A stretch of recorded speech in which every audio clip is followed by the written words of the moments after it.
सहारा India यह नाम फिर एक बार चर्चा में है। केंद्र सरकार ने बीते 18 जुलाई को सहारा रिफंड पोर्टल लॉन्च किया ताकि सहारा समूह की 4 सहकारी समितियों में फंसे करोड़ों निवेशकों को उनके पैसे वापस किए जा सके। इस खबर ने सहारा इंडिया में हुए करोड़ों लोगों के साथ स्कैम की याद को ताजा कर दिया। आइए जानते हैं क्या है सहारा स्कैम और कैसे हुई थी इसकी शुरुआत। बात उस दौर की है जब लोग निवेश के लिए ज्यादातर सरकारी संस्थाओं पर यकीन करते थे। ऐसे समय में सहारा इंडिया के सुब्रतो राय एक ऐसी स्कीम लेकर आए जिसमें आम लोग अपनी कमाई का पैसा लगाने के लिए तैयार हो गए। बिहार के अररिया जिले में जन्मे सुब्रत राय ने गोरखपुर के एक सरकारी कॉलेज से मैकेनिकल इंजीनियरिंग की पढ़ाई की, लेकिन कम उम्र में पिता के निधन के बाद जया प्रोडक्ट के नाम से स्कूटर पर नमकीन और स्नैक्स बेचना शुरू किया, लेकिन यह धंधा जमा नहीं।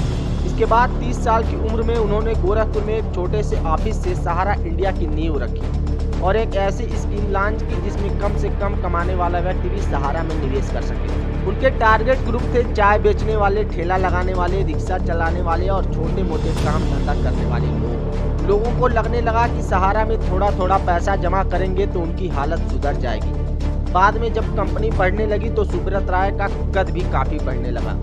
अब सुब्रत राय सहारा श्री के नाम से जाने लगे। सहारा कई तरह की स्कीम चलाता था।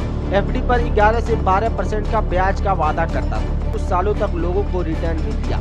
इससे लोगों का भरोसा बढ़ता चला गया। उधर लोगों के द्वारा निवेश किए गए पैसों को सहारा ने तमाम तरह के बिजनेस में निवेश किया।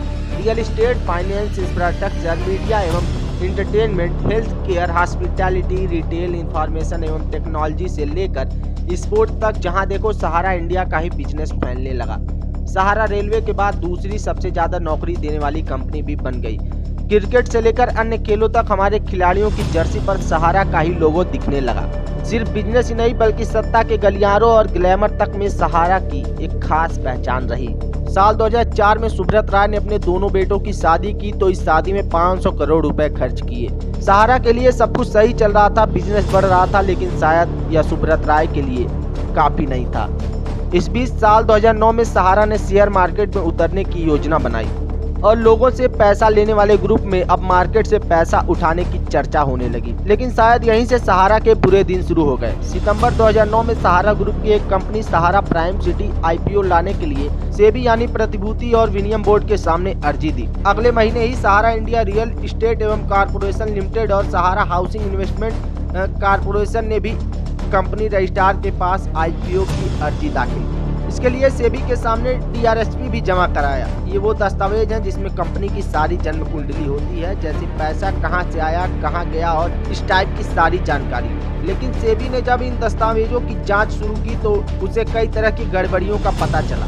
इस बीच सेबी को यह भी शिकायतें मिली कि सहारा ग्रुप की कंपनियां गलत तरीके से लोगों से पैसा जुटा रही हैं। नियम और कानून को ताक पर रखकर Sahara India real estate corporation limited और Sahara housing investment corporation limited ने 2.5 करोड़ लोगों से करीब 24,000 करोड़ रुपए जुटाए। सेबी ने इसे नियमों के खिलाफ बताया और 15% ब्याज के साथ यह पैसा लोगों को लौटाने का आदेश भी दिया।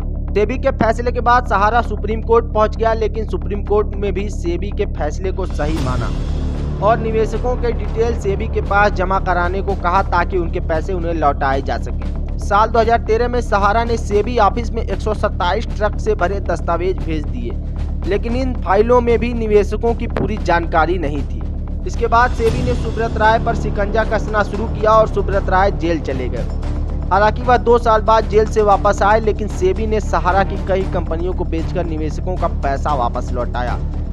लेकिन अब भी सहारा के करोड़ों निवेशकों का पैसा फंसा हुआ है।